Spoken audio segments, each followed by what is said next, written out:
ఒకవైపు ఇలా ఉంటే చంద్రబాబు గారి వైఖరి, పాలక పక్షం ఇలా ఉంటే ఇంకోవైపు ప్రతిపక్షం అనలేము, ప్రతిపక్షం ఇవ్వలేదనే ఆయన గోలంతా జగన్మోహన్ రెడ్డి గారు. ఈరోజు అసెంబ్లీకే వెళ్ళను అని నోటికేసి కూర్చున్నారు. ఇది భావ్యమేనా అని మళ్ళీ అడుగుతున్నాం. జగన్మోహన్ రెడ్డి గారు, ఆయన ఎమ్మెల్యేలు అందరూ కలిసి 11 మంది ఉన్నారు. మరి వీళ్ళని గెలిపించింది ప్రజలైతే ఆ ప్రజలను వాళ్ళు అసెంబ్లీలో రిప్రజెంట్ చేయాల్సిన అవసరం వాళ్లకు లేదా? వారి బాధ్యత కాదా? జగన్మోహన్ రెడ్డి గారు అసెంబ్లీకి వెళ్ళను, నాకు ప్రతిపక్ష హోదా ఇవ్వకపోతే నాకు మైక్ ఇవ్వరు, నన్ను మాట్లాడనివ్వరు అని చెప్తున్నారు. అయ్యా, నీకు ఎందుకు ఇవ్వటం లేదు ప్రతిపక్ష హోదా? మీ స్వయం కృతాపరాధమే కదా. మీకు 11 మందే గెలిపించారు ప్రజలు అంటే, ఒకప్పుడు 151 మందిని గెలిపించిన ప్రజలు మిమ్మల్ని 11 మందినే గెలిపించారు అంటే మీ స్వయం కృతాపరాధం కాదా? ఎన్ని మాటలు చెప్పారు మీరు ప్రజలకు? ఆఖరికి రాజశేఖర్ రెడ్డి గారి జలయజ్ఞం ప్రాజెక్టు నవరత్నాలలో అదొక రత్నం. 6 నెలల్లో రాజశేఖర్ రెడ్డి గారు వదిలి వెళ్ళిపోయిన ప్రాజెక్టులు అన్ని పూర్తి చేస్తామని చెప్పి కూడా మీరు పూర్తి చేయలేదు. ఇలా 1 కాదు 2 కాదు, పూర్తి మద్యపాన నిషేధం అని మోసం చేశారు. 3000 కోట్లతో ధర స్థిరీకరణ నిధి అని మోసం చేశారు. మెగా డిఎస్సి అని మోసం చేశారు. ఇలా ప్రజలు మీ అవినీతి అక్రమాలను గమనించారు కాబట్టే మీకు 11 సీట్లే ఇచ్చారు. పోనీ అవైనా ఇచ్చారు కదా, ఇచ్చారు అన్న కృతజ్ఞత అయినా ఉండాలి కదా. ఇది చాలా విడ్డూరంగా ఉంది.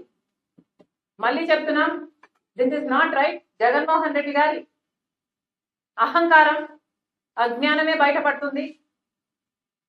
ఒకవేళ జగన్మోహన్ రెడ్డి గారికి ఏమైనా అసెంబ్లీకి పోయే ధైర్యం లేదా, లేక ఆ సామర్థ్యం లేదా, జగన్మోహన్ రెడ్డి గారు సమాధానం చెప్పాల్సిన అవసరం ఉంది.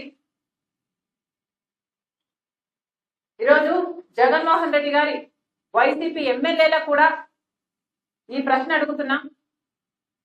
మిమ్మల్ని ప్రజలు గెలిపించారు. ఎందుకు గెలిపించారు? మీరు వాళ్ళ రిప్రజెంటేటివ్స్ గా ఉంటారు అని గెలిపించారు. మీరు ఎమ్మెల్యేలు అయ్యారు.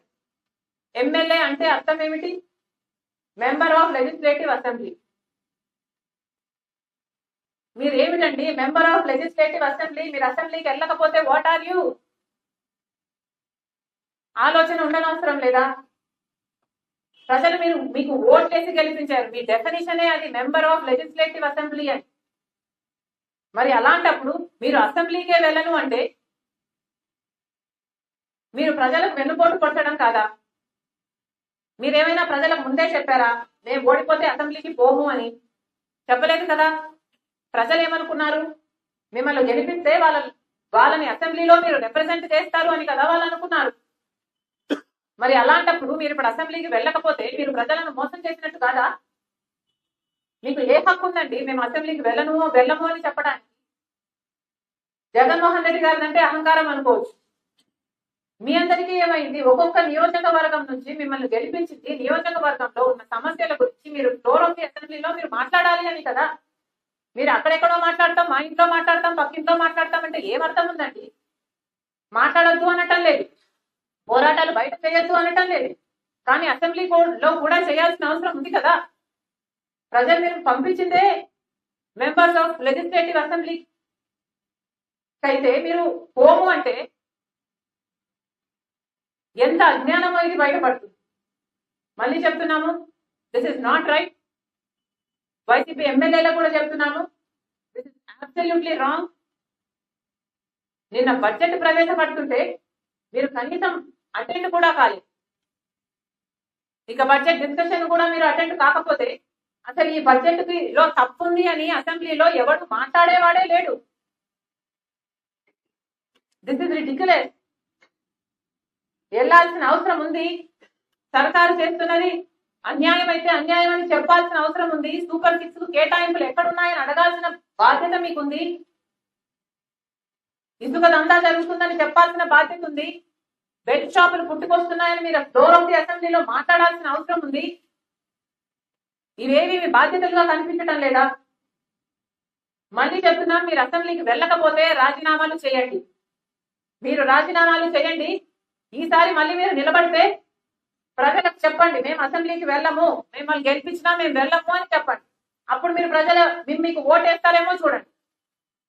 మీరు అలా రెఫరెండం తీసుకోగలిగితే ఇది చేయండి. కాబట్టి కాంగ్రెస్ పార్టీ డిమాండ్ చేస్తుంది, మీకు ధైర్యం లేకపోతే, మీకు ఆ సామర్థ్యం లేకపోతే వైసీపీ ఎమ్మెల్యేలు అందరూ రాజీనామాలు చేయండి. అసెంబ్లీకి వెళ్ళకపోతే మీరు మెంబర్స్ ఆఫ్ లెజిస్లేటివ్ అసెంబ్లీ కానే కాదు. ఈరోజు కాంగ్రెస్ పార్టీ ఒక లేఖ రాస్తుంది వైసీపీ ఎమ్మెల్యేలకు,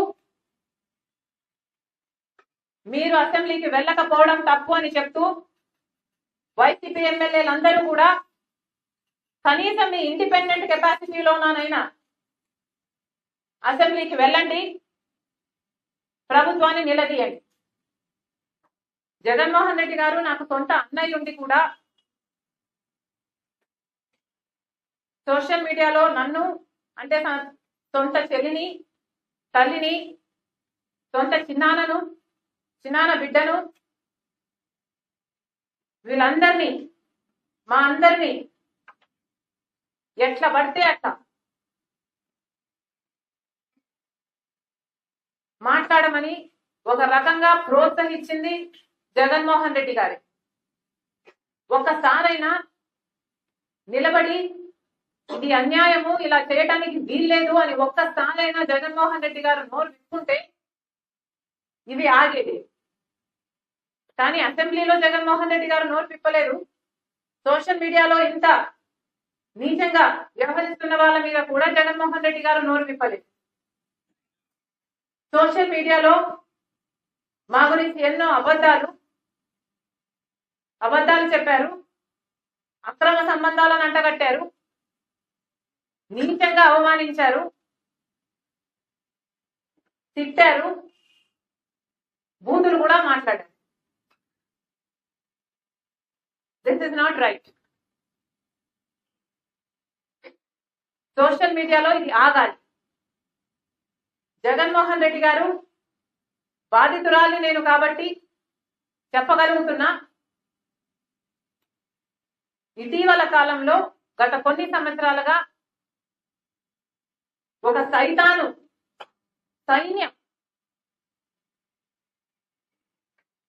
వైసీపీ ఏర్పరచుకుంది. సోషల్ మీడియాలో వాళ్లకు వ్యతిరేకంగా ఉన్న వాళ్ళ మీద దాడులు చేయడం ఇది సహించరాని విషయం. ఒక మహిళ మీద దాడి చేయాలి అంటే అది ఒక ఫిజికల్ దాడే అవ్వాల్సిన పని లేదు. ఇలా సోషల్ మీడియాలో క్యారెక్టర్ అసాసినేషన్ చేయడం మీకు ధైర్యం ఉంటే ఎదురుగా వచ్చి మాట్లాడాలి తప్ప ఇలా తెర వెనక ఎథికలీ వెరీ రాంగ్. అసలు ఎవరైనా ఈరోజు మహిళలు రాజకీయాలలో ఉండాలి అంటే భయపడే పరిస్థితి కల్పిస్తున్నారు.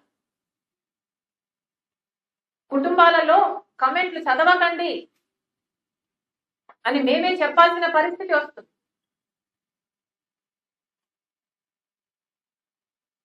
మళ్ళీ చెప్తున్నాం, ఈరోజు police department has taken this very seriously.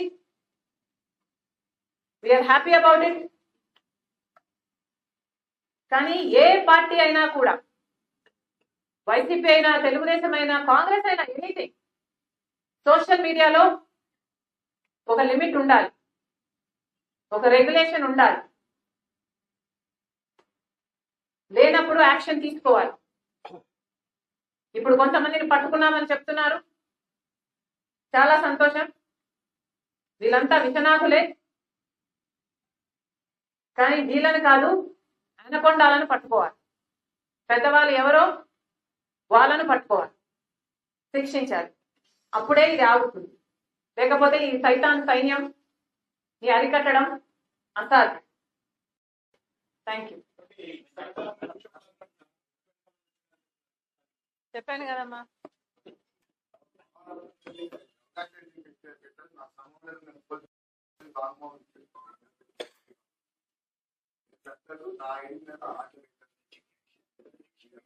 మరి వాళ్ళ మీద యాక్షన్ తీసుకోవాలి. పోలీసులు ఉన్నది అందుకే కదా, ఎంక్వైరీ చేయాలి. అసలు అనకొండాలు ఎవరో కనుక్కోవాలి. అదే కదా చెప్తున్నాను నేను కూడా. కనుక్కోవాలి, యాక్షన్ తీసుకోవాలి.